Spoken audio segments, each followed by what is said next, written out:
everybody. Wanted to do just a quick video about the modification that I made on my hang-on back filter. Some people at the Aquatic Community Forum were asking about details on this, which I guess just goes to prove that there are even bigger nerds in the world than me. Anyway, so this is an Aquaclear 110 hang-on back filter. It's a very nice little filter. Does a great job on my 55-gallon tank. I only have a few complaints about it. It's a little noisy. I have to replace the impeller shaft once or twice a year, which is kind of annoying. And the downfall really of all hang-on back filters, which is, since it's got this outlet here, it churns one side of the tank while leaving the other side of the tank pretty much a dead zone. I've got a lot of fish that kind of like calm water, so it's a little tough on them. So what I did is I took a small hacksaw and a Dremel tool. I can get around all these bamboos. And I cut a hole in the side of the spillway to accommodate this 1-inch vinyl pipe. Then I built a dam out of blue poly insulation foam to raise the water level so it would flow through the pipe. So the water does, in fact, flow through the pipe. The pipe goes down under the center brace and comes out right here into this trough, which I built into my backdrop. That's just a little airline hose right there. Don't worry about that.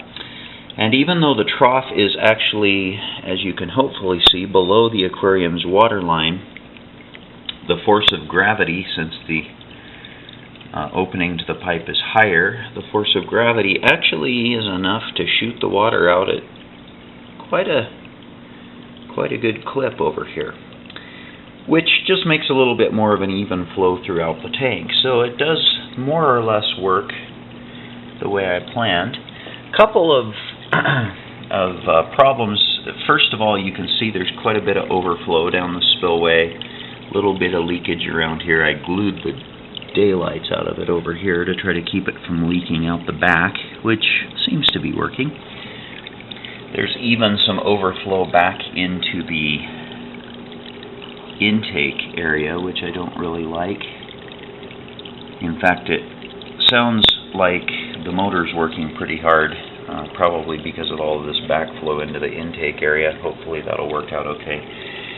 And as you can hopefully see in this pipe, it's only about half full of water, and that's just a design flaw. I think if I had designed it a little bit better, been a little more meticulous in how I attached this thing, we could probably fill the whole pipe up with water, which would eliminate most or maybe all of this overflow over here.